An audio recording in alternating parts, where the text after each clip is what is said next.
నమస్తే. భారత్ చైనాల మధ్య యుద్ధ వాతావరణం నెలకొంది. ముఖ్యంగా లదాఖ్లోని గాల్వాన్ వ్యాలీలో ఇప్పుడు ఒక ప్రతిష్టంభన కనబడుతున్న పరిస్థితి, యుద్ధ మేఘాలు కమ్ముకున్న నేపథ్యాన్ని మనం చూస్తూ ఉన్నాం. ఈ పరిస్థితుల్లో అసలు భారత్ చైనాల మధ్య సరిహద్దు వివాదం ఎప్పటి నుంచి ఉంది, సరిహద్దులు ఏ ఏ ప్రాంతాల్లో మనం పంచుకుంటూ ఉన్నాం, అండ్ బార్డర్ డిస్ప్యూట్స్ వివాదాస్పదంగా ఉన్న ప్రాంతాలు ఏంటి, అండ్ మొదటి నుంచి కూడా చరిత్రపరంగా చూస్తే భారత్ చైనాల మధ్య యుద్ధ మేఘాలు కమ్ముకున్న సందర్భాలు ఏవేవి ఉన్నాయి, మొత్తంగా ఒక క్రానాలజీని ఇప్పుడు నేను మీకు వివరించే ప్రయత్నం చేస్తాను. ముందుగా భారత్ చైనాల మధ్య సరిహద్దు మొత్తం 3440 కిలోమీటర్ల దాకా సుమారుగా ఉంటున్న పరిస్థితి కనబడుతోంది. అండ్ మొత్తంగా ఉన్న ఈ సరిహద్దులో మనం 3 భాగాలుగా విభజించుకోవాల్సి ఉంటుంది. ఒకటి western sector, central sector and eastern sector అంటారు. పశ్చిమాన జమ్మూ కాశ్మీర్ సరిహద్దుగా 1570 కిలోమీటర్ల సరిహద్దుని మనం కలిగి ఉన్నాం. అదేవిధంగా మధ్య భాగంగా సెంట్రల్ సెక్టర్గా హిమాచల్ ప్రదేశ్, ఉత్తరాఖండ్ రాష్ట్రాలు సరిహద్దుగా 545 కిలోమీటర్ల బార్డర్ని భారత్ చైనాలు షేర్ చేసుకుంటూ ఉన్నాయి. ఇంకొక వైపు ఈస్టర్న్ సెక్టర్ అంటే తూర్పున సిక్కిం, అరుణాచల్ ప్రదేశ్ సరిహద్దుగా 1325 కిలోమీటర్ల బార్డర్ని షేర్ చేసుకుంటున్నాం. ఇక దీనికి సంబంధించి ఒకసారి చరిత్రలోకి వెళ్ళి చూసినట్లయితే ఈస్టర్న్ సెక్టర్లో అండ్ వెస్ట్రన్ సెక్టర్లో ఇప్పటికీ వివాదం నడుస్తున్న పరిస్థితి. ఈస్టర్న్ సెక్టర్లో ఉన్న అరుణాచల్ ప్రదేశ్ని తమ భూభాగంగా చైనా పేర్కొంటూ వస్తోంది. అండ్ అది అరుణాచల్ ప్రదేశ్ మెక్మోహన్ లైన్ ప్రకారం మన భూభాగమేనని మనం తేల్చి చెబుతూ ఉన్నాం. ఇంకొక వైపు వెస్ట్రన్ సెక్టర్లో చూసినట్లయితే లదాఖ్లోని అక్సాయ్ చిన్ విషయంలో ఈ అంశానికి సంబంధించి వివాదం నెలకొన్న నేపథ్యం. అక్సాయ్ చిన్ మన భూభాగము, దాన్ని చైనా 62లో ఆక్రమించుకున్న పరిస్థితి. దీనికంటే ముందు ఒకసారి మనం వెనక వెళ్ళి చూసినట్లయితే 18వ శతాబ్దంలో 1841లో టిబెట్పై డోగ్రా రాజు గులాబ్ సింగ్ దండయాత్ర చేశారు. అయితే టిబెటన్లు తిప్పికొట్టేశారు గులాబ్ సింగ్ని. నిజంగా గులాబ్ సింగ్ ఆక్రమణకు ప్రయత్నిస్తే టిబెటన్లు గట్టిగా జవాబిచ్చారు. సో దట్ టిబెట్ని డోగ్రా రాజు గులాబ్ సింగ్ ఆక్రమించుకోలేకపోయారు. టిబెట్ స్వతంత్రంగానే ఉన్న పరిస్థితి. అండ్ ఆ తర్వాత 1846లోకి వచ్చేసరికి డోగ్రా రాజు గులాబ్ సింగ్ పరిపాలనలో ఉన్న కశ్మీర్ రాజ్యాన్ని బ్రిటిషర్లు తమ పాలనలోకి, తమ అధీనంలోకి తెచ్చుకోవడం జరిగింది. 1865లో జాన్సన్ లైన్ని ఏర్పాటు చేయడం జరిగింది. సర్వే ఆఫ్ ఇండియాకి అధికారిగా వ్యవహరిస్తున్న విలియం జాన్సన్ 1865లో అక్సాయ్ చిన్ని భారత భూభాగంగా గుర్తిస్తూ రేఖను గీయడం జరిగింది. అండ్ 1896కు వచ్చేసరికి మెకార్ట్నీ, మెక్డొనాల్డ్ అనే వ్యక్తులు మరొక లైన్ని గీయడం జరిగింది. ఆ లైన్లో భాగంగా, మెక్డొనాల్డ్ లైన్లో భాగంగా అక్సాయ్ చిన్ చైనా భూభాగమని వారు మెలిక పెడుతూ ఒక వివాదానికి రాజేయడం జరిగింది. 1896లో ఈ మెకార్ట్నీ, మెక్డొనాల్డ్ లైన్ని చైనా అంగీకరిస్తున్నామని, చైనా అక్సాయ్ చిన్ చైనా భూభాగమని వాదిస్తూ వస్తోంది. ఎగ్జాక్ట్గా మనం చెప్పాలంటే చైనా అని అన్నందుకు ఇది చైనా భూభాగంగా కూడా కంటే కూడా టిబెట్కి ఆనుకున్న భూభాగంగానే దీన్ని చూడాల్సి ఉంటుంది. కాబట్టి టిబెట్ని తర్వాత చైనా ఆక్రమించింది కాబట్టి దానికి సంబంధించిన వివరాలు నేను తర్వాత చెప్తాను. 1896లో మెకార్ట్నీ, మెక్డొనాల్డ్ లైన్ ప్రకారం అక్సాయ్ చిన్ చైనా భూభాగమని మెలిక పెట్టడం జరిగింది. ఇక ఒకసారి ఈస్టర్న్ సెక్టర్లోకి వచ్చి చూసినట్లయితే తూర్పు సరిహద్దులకు సంబంధించి 1914లో షిమ్లా ఒప్పందం జరిగింది. షిమ్లా ఒప్పందంలో భూటాన్, టిబెట్, అదేవిధంగా భారత్ ఈ 3 దేశాలు పాల్గొనడం జరిగింది. బ్రిటిషర్ల పాలనలో ఉన్న భారత్ నుంచి మెక్మోహన్ ప్రాతినిధ్యం వహించారు.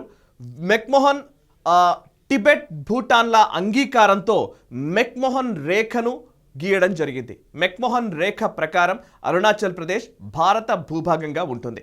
అయితే ఈ మెక్మోహన్ రేఖని అంగీకరించబోమని చైనా ఆ తర్వాత వాదించడం మొదలుపెట్టింది. ఇక 1914లో మెక్మోహన్ రేఖ గీసిన పరిస్థితి. అండ్ 1947లో ఇటు వెస్టర్న్ సెక్టర్లోకి వస్తే, మళ్ళీ పశ్చిమ ప్రాంతంలోకి వస్తే కశ్మీర్ పైకి పాకిస్తాన్ మూకలు దండెత్తాయి. పాకిస్తాన్ పష్తూన్ ట్రైబ్స్ 1947లో ఆక్రమణకు తెగించాయి.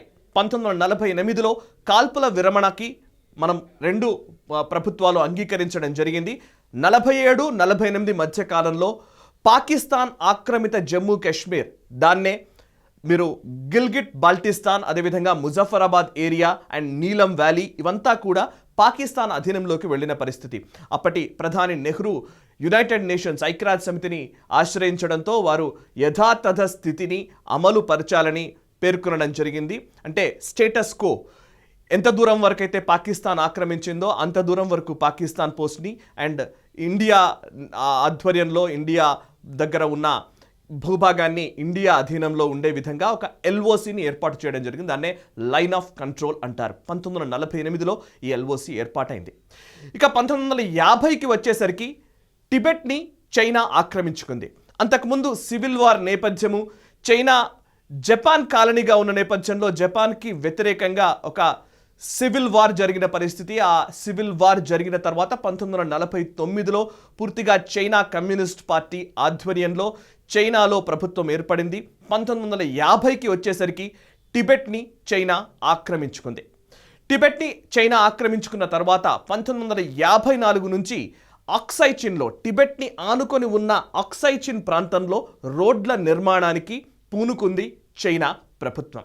1954లో రోడ్ల నిర్మాణం మొదలు పెడితే అప్పటికి భారత ప్రభుత్వం ఇంకా తేరుకోలేదు. 1958 వరకు కూడా ఆ అంశానికి సంబంధించి పట్టించుకోని పరిస్థితి. 1958లో చైనా మ్యాప్లో అక్సై చిన్ని పొందుపరుస్తూ వాళ్ళు మ్యాప్ని బహిర్గతం చేయడం జరిగింది. ఎప్పుడైతే చైనా తమ మ్యాప్లో అక్సై చిన్ని పేర్కొంటూ బహిర్గతం చేసిందో, ప్రకటించిందో అప్పుడు భారత ప్రభుత్వం తేరుకున్న పరిస్థితి. నెహ్రూ నాయకత్వంలోని భారత ప్రభుత్వం అప్పుడు తేరుకొని ఒక్కసారిగా అక్సై చిన్ మాది అని చెప్పే ప్రయత్నం చేయడం జరిగింది. ఇక ఆ తర్వాత కొంత వివాదం మొదలైంది. 1960లో భారత్ చైనా ద్వైపాక్షిక చర్చలు జరిగాయి. చౌవెన్లాయ్ అదేవిధంగా నెహ్రూ ఆధ్వర్యంలో జరిగిన ఈ చర్చలు విఫలమైపోయాయి. 1962లో సరిహద్దును చైనా బలగాలు అతిక్రమించిన పరిస్థితి. అదే టైంలో ఫార్వర్డ్ పాలసీ అని నెహ్రూ ఒక నినాదం తీసుకోవడం జరిగింది. సైనికులకి దిశానిర్దేశం చేసినప్పటికీ దూరదృష్టి లేకపోవడం, అదేవిధంగా రక్షణ బలగాలకు సంబంధించి వారికి స్పష్టమైన దిశానిర్దేశం చేయకపోవడం, ఇటువంటి అనేక కారణాల వల్ల భారత్లోకి చొచ్చుకు వచ్చిన బలగాల్ని, అదేవిధంగా అక్సై చిన్ ఇటు అరుణాచల్ ప్రదేశ్లోకి వచ్చిన చైనా బలగాల్ని భారత సైన్యం నిలువరించలేకపోయింది. చైనాతో యుద్ధంలో భారత్ ఓటమి పాలైంది. 1962లో జరిగిన ఈ యుద్ధంలో భారత్ అక్సై చిన్ని కోల్పోవడం జరిగింది. అండ్ మరోవైపు అరుణాచల్ ప్రదేశ్, అస్సాం వరకు కూడా చైనా బలగాలు వచ్చాయి. అయితే అరుణాచల్ ప్రదేశ్ నుంచి, అస్సాం నుంచి చైనా బలగాల్ని వెనక్కి తీసుకోవడం జరిగింది. కానీ అక్సై చిన్ని మాత్రం వదిలిపెట్టలేని పరిస్థితి. చైనా అధీనంలోకి అక్సై చిన్ వెళ్ళిపోయింది. అక్కడే మనం ఎల్ఏసి అంటాం. పాకిస్తాన్తో ఉన్న బార్డర్ని ఎల్ఓసి లైన్ ఆఫ్ కంట్రోల్ అంటారు. అండ్ చైనాతో ఉన్న బార్డర్ని ఎల్ఏసి అంటారు, లైన్ ఆఫ్ యాక్చువల్ కంట్రోల్ అని. ఇప్పుడు ఈ వివాదం కూడా, ఈ లైన్ ఆఫ్ యాక్చువల్ కంట్రోల్ ముఖ్యంగా లదాఖ్ ప్రాంతంలోని ఈ భూభాగం దగ్గరే ఇప్పుడు మళ్ళీ వివాదం కూడా నెలకొన్న పరిస్థితి. ఇక 1962 చైనా యుద్ధం తర్వాత చైనా చేతిలో భారత్ ఓటమి పాలైన నేపథ్యంలో 1964లో నెహ్రూ మరణించడం, ఆ తర్వాత లాల్ బహదూర్ శాస్త్రి ప్రధానిగా బాధ్యతలు స్వీకరించడం జరిగింది. అయితే ఇదే అదునుగా భావించిన పాకిస్తాన్ 1965లో ఆపరేషన్ గిబ్రాల్టర్ పేరుతో మళ్ళీ కశ్మీర్ ఆక్రమణ కోసం ప్రయత్నించడం మొదలుపెట్టింది. 1965లో లాల్ బహదూర్ శాస్త్రి నేతృత్వంలోని భారత ప్రభుత్వం త్రివిధ దళాల్ని సమన్వయపరుస్తూ ఆయన దూరదృష్టితో, ఆయన వ్యూహాత్మకంగా వ్యవహరించడంతో, ఒక ఖచ్చితమైన నాయకత్వాన్ని ప్రదర్శించడంతో లాహోర్ వరకు భారత సైనికులు వెళ్ళడం జరిగింది. కశ్మీర్ని ఆక్రమించుకోవడానికి పాకిస్తాన్ సైన్యం ప్రయత్నిస్తే లాహోర్కి, కింద నుంచి లాహోర్కి మనం వెళ్ళడం జరిగింది. లాహోర్లో భారత జెండా 1965లో రెపరెపలాడిన పరిస్థితి. దీంతో మళ్ళీ పాకిస్తాన్ మూకలు వెనక్కి వెళ్ళాయి. పాకిస్తాన్ యుద్ధంలో పాకిస్తాన్కి సరైన సమాధానం భారత సైన్యం చెప్పిన పరిస్థితి. ఇక 1965లో పాకిస్తాన్ యుద్ధంలో భారత్ ఘన విజయం సాధించింది. అయితే చైనా 1962లో విజయం సాధించిన నేపథ్యంలో మళ్ళీ 1967లో మనల్ని చికాకు పెట్టే ప్రయత్నం సిక్కిం సరిహద్దుల్లో చేసింది. 1967లో సిక్కిం సరిహద్దులో చైనా కవ్వింపు చర్యలకు పూనుకుంది. నాథులా అండ్ చోలా అనే ప్రాంతంలో భారత బలగాలు వారిని నిలువరించడం జరిగింది. అండ్ అప్పటికి సిక్కిం ఇంకా భారత్లో విలీనం కాని పరిస్థితి. అయితే నాథులా చోలాలో సిక్కిం సరిహద్దుల్లో ఉన్న ఈ ప్రాంతంలో చైనా కవ్వింపు చర్యల్ని భారత్ గట్టిగా సమాధానమిచ్చింది. కవ్వింపు చర్యలకు ధీటైన జవాబిచ్చింది. చైనా సైన్యాన్ని నిలువరించగలిగింది, నియంత్రించగలిగింది. సో 1962లో యుద్ధంలో భారత్ ఓటమి పాలైంది. దానికి ప్రతీకారంగా 1967లో మన భారత సైన్యం గట్టి జవాబుని చైనాకు ఇవ్వడం జరిగింది. ఇక 1971లోకి వచ్చేసరికి బంగ్లాదేశ్లో విముక్తి ఉద్యమం జరగడం, పాకిస్తాన్ అధీనంలో ఉన్న బంగ్లాదేశ్ ప్రాంతాన్ని వేర్పాటు చేయడం కోసం భారత ప్రభుత్వం కూడా పూనుకోవడం, బంగ్లా యుద్ధం నేపథ్యంలో పాకిస్తాన్ని ఓడించి 1971లో బంగ్లాదేశ్ని ఏర్పాటు చేయడంలో భారత ప్రభుత్వం కీలక పాత్ర పోషించడం జరిగింది. తద్వారా బంగ్లాదేశ్ స్వతంత్ర దేశంగా ఏర్పాటైంది. ఇక 1975లో భారత్లో సిక్కిం విలీనం జరిగిపోయింది. సిక్కిం విలీనం జరగకపోయి ఉంటే అది చాలా స్ట్రాటజిక్ పార్ట్గా మనం భావించాల్సి ఉంటుంది.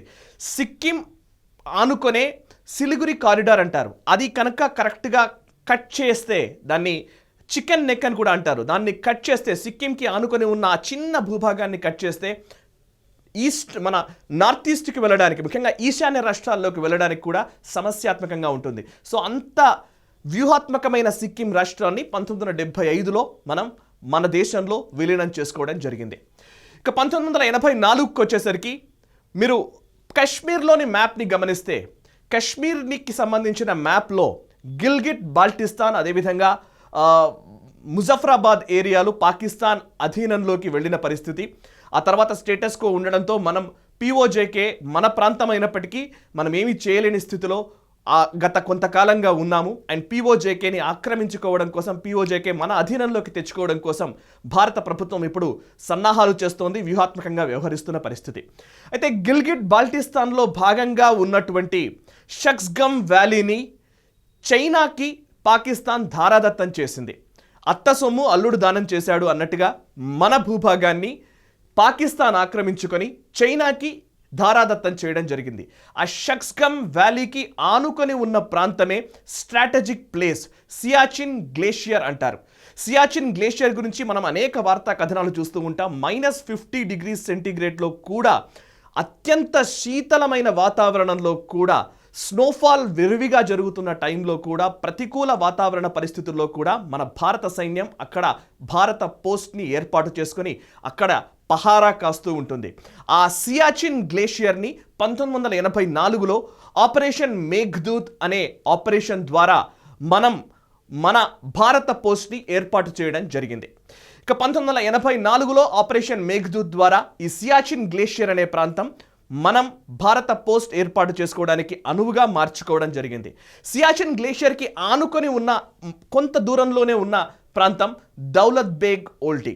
ఈ దౌలత్ బేగ్ ఓల్డీ కూడా highest air strip in the world అని చెప్తూ ఉంటారు. అంటే ప్రపంచంలోనే ఎత్తైన ప్రాంతంలో ఉన్న ఎయిర్ స్ట్రిప్గా దీన్ని అభివర్ణిస్తూ ఉంటారు. ఇది 1962లో చైనా యుద్ధం సమయంలో మనం ఇక్కడ ఒక ఎయిర్ స్ట్రిప్ని ఏర్పాటు చేసుకోవడం జరిగింది.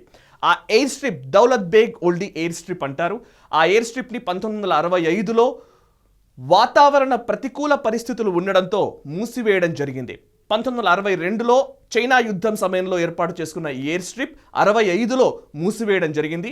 మళ్ళీ 43 సంవత్సరాల తర్వాత యూపీఏ ప్రభుత్వం ఉన్న టైంలో 2008లో బార్బొరా అనే ఎయిర్ మార్షల్ ఆధ్వర్యంలో మళ్ళీ తిరిగి ప్రారంభించడం జరిగింది. అయితే యూపీఏ ప్రభుత్వానికి అదే బార్బొరా అనేక సార్లు, అంటే 5 సార్లు ఆ దౌలత్ బేగ్ ఓల్డీ అనే ఎయిర్ స్ట్రిప్ని తెరవడం కోసం మేము విజ్ఞప్తులు చేశాం. కానీ భారత ప్రభుత్వం అంగీకరించలేదు అని ఈ మధ్య కాలంలోనే బార్బొరా ఒక సంచలన ప్రకటన కూడా చేశారు. భారత ప్రభుత్వం అనుమతించకపోయినప్పటికీ మేము వెళ్ళి దాన్ని తిరిగి ఓపెన్ చేశాం. ఓపెన్ చేసిన తర్వాత ఇక భారత ప్రభుత్వం అంగీకరించాల్సి వచ్చిందని కూడా బార్బొరా సంచలన ప్రకటన చేశారు. ఇక 2017కి వస్తే 1984లో మనం ఆపరేషన్ మేఘ్దూత్ ద్వారా సియాచిన్ గ్లేషియర్లో భారత పోస్ట్ని ఏర్పాటు చేయడం జరిగింది. పక్కనే ఉన్న దౌలత్ బేగ్ గోల్డ్ని 2008లో తిరిగి ప్రారంభించడం జరిగింది. అండ్ గత కొంతకాలంగా 1980లో 80వ దశకంలో కావచ్చు, 90వ దశకంలో కావచ్చు, 2000 సంవత్సరం తర్వాత జరిగిన పరిణామాల్లో కావచ్చు, భారత్ చైనా మధ్య ట్రేడ్ ఒప్పందాలు అనేకం జరుగుతున్నాయి, వాణిజ్య ఒప్పందాలు జరుగుతూ ఉన్నాయి. చైనా కూడా పూర్తిగా వాణిజ్యం పైన దృష్టి పెట్టిన నేపథ్యంలో భారత్తో సరిహద్దు వివాదాల జోలికి వెళ్ళలేదు. కానీ అక్కడక్కడ చిన్న చిన్న ఇబ్బందులున్న సందర్భాల్లో ఖచ్చితంగా అక్కడక్కడ చికాకు పెట్టే ప్రయత్నం చేస్తూ వచ్చింది చైనా. అయితే ఎప్పుడూ కూడా సరిహద్దు వివాదాల్ని పూర్తిగా పరిష్కరించడంలో చైనా చొరవ చూపలేదు. ఎందుకంటే కావాలనే ఈ సరిహద్దుల్ని కనుక ఒప్పుకున్నట్లయితే, అంగీకరించినట్లయితే తర్వాత మళ్ళీ ఇబ్బంది పెట్టడానికి వీలు ఉండదు. కాబట్టి చైనా కావాలనే అంగీకరించలేదనే ఒక అభిప్రాయం కూడా చాలామంది వ్యక్తపరుస్తూ ఉంటారు.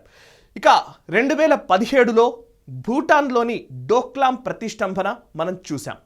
ఎప్పుడైతే 2014లో మోదీ ప్రధానిగా బాధ్యతలు చేపట్టారో, ఇక ఆ తర్వాత లుక్ ఈస్ట్ అంటూ ఒక పాలసీని తీసుకొచ్చారో, ఎప్పుడైతే భారతదేశం ప్రపంచంలో ఒక సుస్థిరమైన ప్రభుత్వాన్ని ఏర్పాటు చేసుకొని అభివృద్ధి చెందిన దేశాల సరసన నిలవడానికి ప్రయత్నాలు చేస్తున్న టైంలో ఆసియాలో ఉంటే నేనొక్కడినే పెద్దన్నగా ఉండాలి, నేను చెప్పినట్టుగానే మిగతా దేశాలు వినాలనే ఒక అహంకారపూరితమైన ధోరణితో చైనా వ్యవహరిస్తున్న నేపథ్యంలో 2017లో ఒక్కసారిగా వాళ్ళకి ఒక థ్రెట్ రాబోతోంది, ఆసియాలో భారత్ కూడా ఎమర్జ్ అవుతోందన్న అభిప్రాయం వస్తున్న నేపథ్యంలో, అటువంటి సంకేతాలు కనిపిస్తున్న నేపథ్యంలో 2017లో భూటాన్లోని డోక్లాంలో ప్రతిష్టంభనకు తెరతీసింది. అండ్ నేపాల్ ద్వారా ప్రస్తుతం సరిహద్దు వివాదాల్ని రాజేస్తున్న పరిస్థితి. అండ్ నేపాల్ భారత్కి మధ్యలో ఉన్న సరిహద్దు ప్రాంతాలైన లిపు లేక్ కావచ్చు, లింపియాధురా కావచ్చు, కలాపని అంటే లాంటి ప్రాంతాల్లో కూడా ఆ సరిహద్దు వివాదాల్ని రాజేస్తూ ముందుకు వస్తున్న పరిస్థితి. అండ్ గతంలో టిబెట్ని ఆక్రమించుకోవడం జరిగింది. ఆ తర్వాత భూటాన్లోని డోక్లాం దగ్గర ప్రతిష్టంభనకు తెరతీసింది. ఆ తర్వాత సిక్కిం మర్జ్ కాకముందు నాథులా అండ్ చోలాలో మనల్ని ఇబ్బంది పెట్టే ప్రయత్నం చేసింది. ఇప్పుడు నేపాల్ని మధ్యలో పెట్టుకొని కూడా మనల్ని ఇబ్బంది పెట్టడానికి చైనా వ్యూహాలు రచిస్తూ ముందుకు వెళుతోంది. దాంతోపాటు ప్రస్తుతం లదాఖ్లో ఏదైతే ఆక్సాయ్ చిన్ వరకు ఎల్ఏసి అన్నామో, ఆ ఎల్ఏసి దాటి మరి గాల్వాన్ లోయలోకి కూడా చొరబడే ప్రయత్నాలు చేస్తోంది. గాల్వాన్ లోయ తమదని చెప్పే ప్రయత్నం కూడా చేస్తోంది. దీనికి కారణం ఏంటంటే, ఇందాక నేను చెప్పినట్టుగా highest air strip in the world Daulat Baig oldie నుంచి లేకి సమీపంలో ఉన్న డర్బుక్ అండ్ షోక్ అనే ప్రాంతాలకు మనం ఒక భారీ రోడ్డు నిర్మాణం చేస్తూ ఉన్నాం. దౌలత్ బేగ్ ఓల్డీ నుంచి ఈ డర్బుక్ వరకు ఒక రోడ్డు నిర్మాణం జరుగుతోంది. అండ్ ఈ రోడ్డు నిర్మాణం మాత్రమే కాదు, ఈ హైవేతో పాటు మనం చిన్న చిన్న దారుల ద్వారా అటు గాల్వాన్ లోయకి, ఇటు ప్యాంగాంగ్ సో లేక్కి వెళ్లే ప్రయత్నం చేస్తున్న నేపథ్యంలో ఈ రోడ్ల నిర్మాణం విషయంలో చైనా అభ్యంతరం చెబుతోంది. ఈ అభ్యంతరం మాత్రమే కాదు, అండ్ లోపలికి వచ్చి గాల్వాన్ లోయ తమదని, గాల్వాన్ వ్యాలీకి సంబంధించిన మ్యాప్స్ కూడా మేమే అధీనం చేసుకుంటామని, ఈ పోస్టులన్నీ కూడా తమ అధీనంలో ఉంటాయని చైనా చెబుతున్న పరిస్థితి కనబడుతోంది. సో చైనా ఇండియా మధ్య ఉన్న ఈ సరిహద్దు వివాదాలకు సంబంధించిన క్రోనాలజీ ఇది. చరిత్రపరంగా చూస్తే మొదటి నుంచి ఇప్పటి వరకు జరుగుతున్న పరిణామాలు ఇవి. అయితే ఇప్పుడు భారత ప్రభుత్వం ధీటైన జవాబు చెప్పే ప్రయత్నం చేస్తోంది. 1962లో చైనా భారత్ని ఓడించాను అనే ఒక గర్వంతో వ్యవహరిస్తున్న పరిస్థితి కనబడుతోంది. అయితే 1962 నాటి భారతదేశం కాదు, ఇది 2020. ఖచ్చితంగా చైనా ఏ కోణంలో మా పైన దాడి చేసే ప్రయత్నం చేస్తుందో దానికి ధీటైన జవాబు చెప్పడానికి భారత సైన్యం, త్రివిధ దళాలు సిద్ధంగా ఉన్నారని భారత ప్రభుత్వం కూడా అంతే స్థాయిలో మెసేజ్ ఇస్తున్న పరిస్థితి. అయితే ఈ యుద్ధ వాతావరణం ఇంకా ఎటువైపు మలుపులు తీసుకుంటుంది?